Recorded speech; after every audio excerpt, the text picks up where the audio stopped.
se é a sua primeira vez, eu sou Miriam Bevilacqua, sou jornalista, sou escritora, sou professora e hoje nós vamos falar de Moby Dick, né?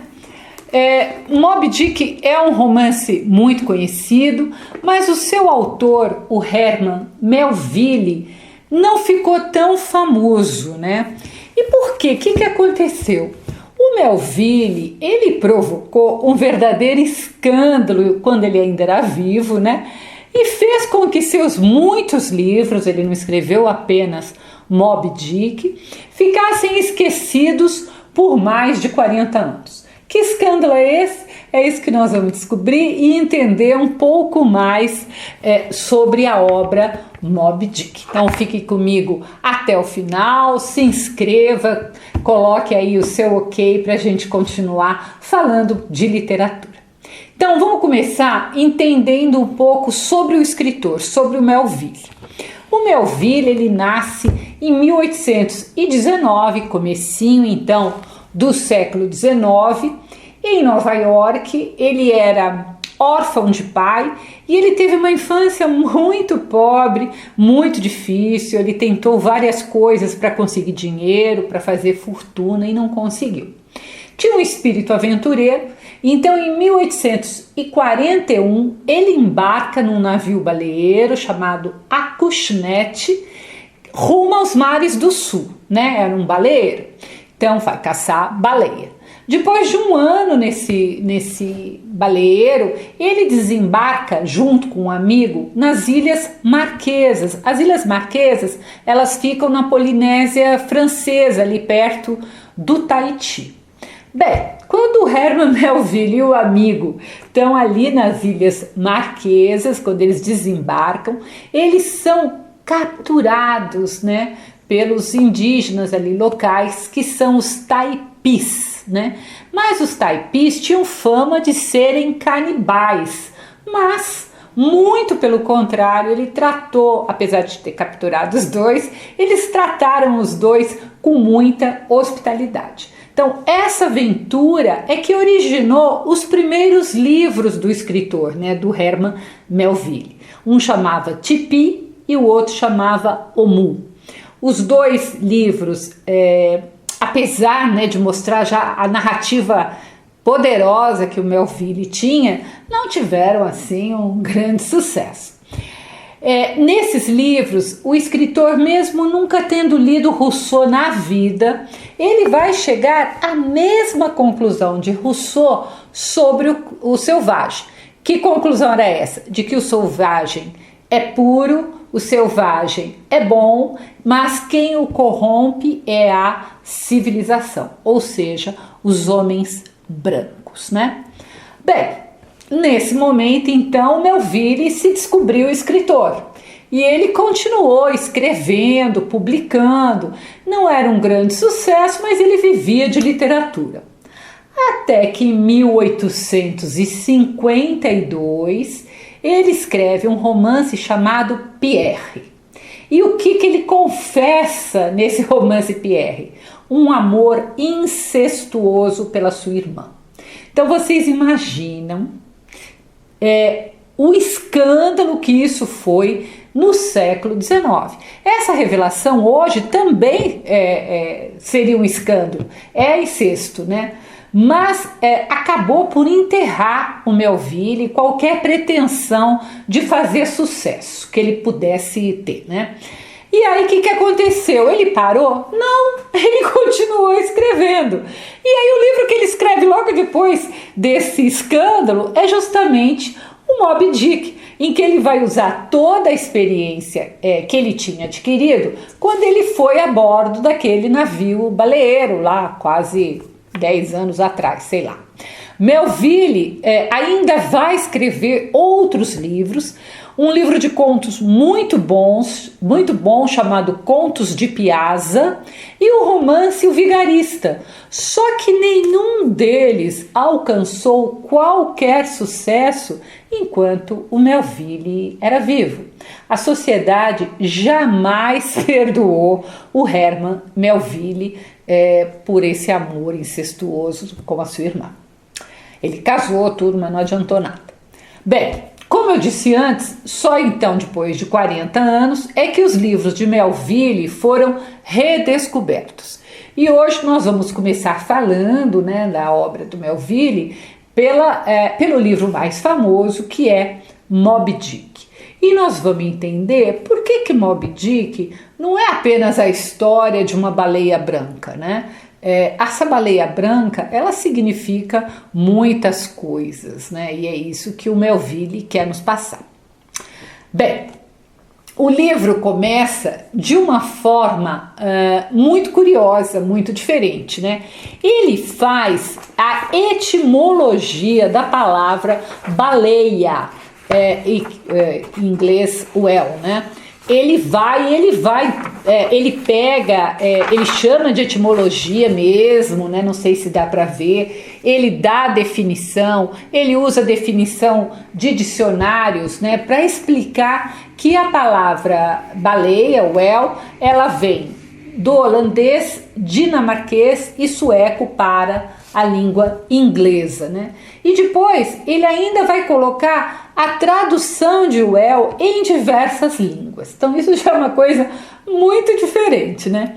Em seguida, ele faz um prefácio em que ele se diz um sub-bibliotecário, né? Ou seja, alguém bem simples ali, que recolheu várias referências à baleias no geral, né? E ele diz que essas 10 páginas, gente, são 10 páginas cheias de referências, né? Que essas 10 páginas é para mostrar como se tem fantasiado a respeito de Leviatã. Leviatã, para ele, é baleia. Leviatã é uma citação do livro de Jó. Mas o Leviatã, citado na Bíblia, não necessariamente é uma baleia.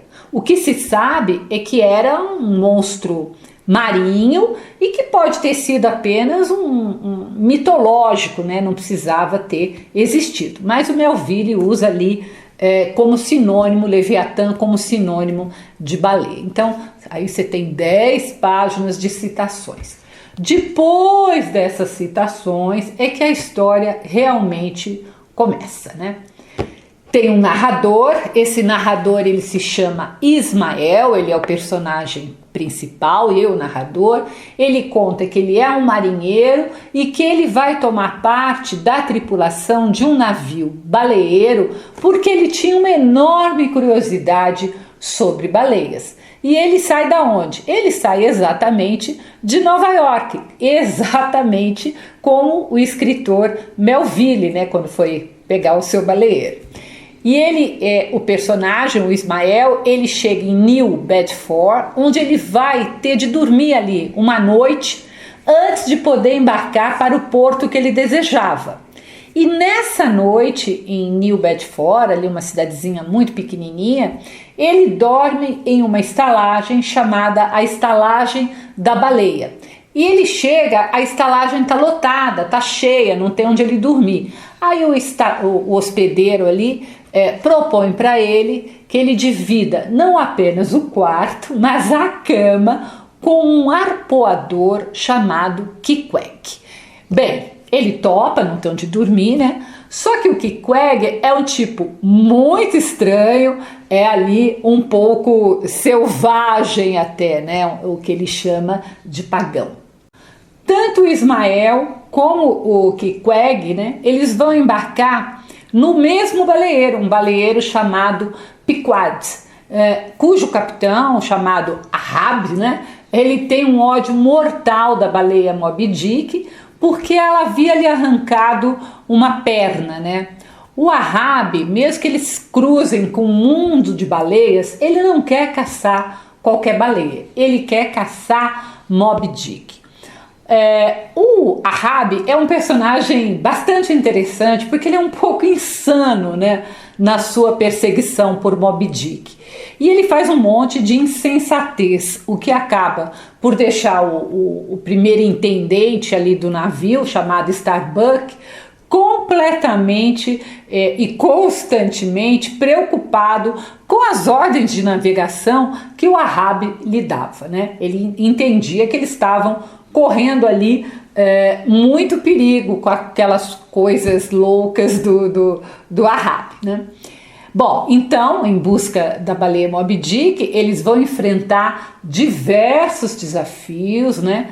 E, por fim, quando eles estão já no Oceano Pacífico, né? O Ahab, ele resolve seguir uma rota que era uma rota muito perigosa, com muitas tempestades, na esperança de que aquela rota fosse a única possibilidade de ele alcançar Moby Dick. Obviamente, eu não vou contar o fim da história, mas eu quero chamar sua atenção para o que foi que fez esse livro fosse considerado um dos livros mais importantes de todos os tempos. Normalmente, Moby Dick figura lá entre os 50 ou 100 livros que são considerados os mais importantes mundialmente.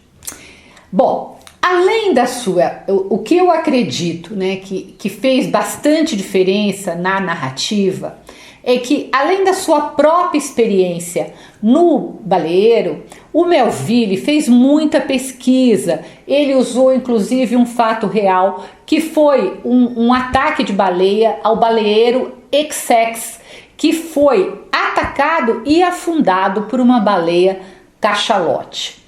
Também o nome da baleia foi inspirado em uma baleia real, chamada Mocha Dick, que era tão branca e tão agressiva como a personagem, a Moby Dick. A Mocha, a baleia real, né? Ela recebeu esse nome porque ela era encontrada, ela era ali frequentemente vista perto da ilha Mocha, na costa do Chile.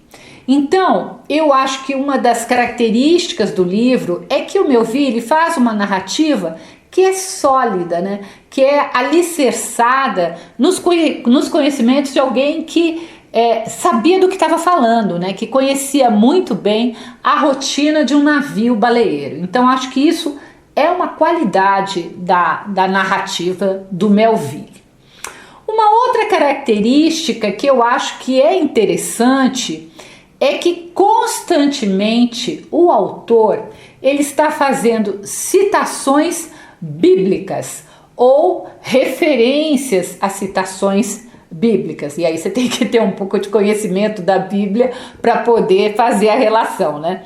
Como se a baleia, né, ela fosse a força da natureza que está nos animais e nos remetesse à criação, à força da criação e a eterna disputa entre o homem e a natureza, né, que vai aparecer em muitos momentos da Bíblia. Alguns nomes dos personagens também são bíblicos, né? O início do romance ele ficou muito conhecido, né? Todo mundo lembra de Moby Dick também por isso, que na primeira frase o narrador diz, né, abrindo o romance, chamai-me Ismael. Então, assim, é bem bíblico, né? E não podemos esquecer que Ismael na Bíblia, ele era o filho de Abrão, que quase morreu no deserto, né? E foi socorrido pelo Senhor Todo-Poderoso, né? Que é um pouco parecida com a história do personagem Ismael em Moby Dick. Então, eu dou crédito ao Melville de fazer essas relações, que são relações bastante interessantes. Agora, Moby Dick é um romance extenso. São 2 volumes, eu mostrei para vocês, né? Tem mais de 600 páginas. E muitas vezes o Melville, ele se perde em digressões. Então ele fica falando sobre algo páginas e páginas. Quer um exemplo? Ele usa um capítulo inteiro para falar da brancura da baleia. E se arrasta falando da brancura não apenas da baleia, mas de muitas outras coisas. Claro que o branco e essas relações que ele faz com o branco são interessantes, mas a meu ver poderia ser um pouco mais enxuto, né? Mas assim mesmo é uma grande obra e em certos aspectos ela é típica de uma leitura do século XIX, para um leitor acostumado a textos extensos, né? Hoje em dia é que as pessoas perderam o hábito de ler textos extensos. Então, Moby Dick tem todo esse sentido figurado de força da natureza, de uma coisa maior que o homem não consegue controlar. Como eu disse antes, ele é longo, então leia Moby Dick sem muita ansiedade, se preparando para todas as digressões do Melville, e se possível depois assista, tem vários filmes que foram baseados na história de Moby Dick, alguns deles bastante interessantes, e você pode até comparar como fica muito mais até legal, mais ágil, né, em 2 horas de filme, ou 1h45 que normalmente tem um longa-metragem. Se você quiser ler a resenha de Moby Dick, ela está no meu site www.miriambevilacqua.com.br. Não deixe de se inscrever aqui no canal, de dar seu ok e de comentar o que você acha dessa resenha, qual outros livros você gostaria que eu resenhasse. É um prazer sempre poder fazer esse trabalho com você e para você. Até o próximo post.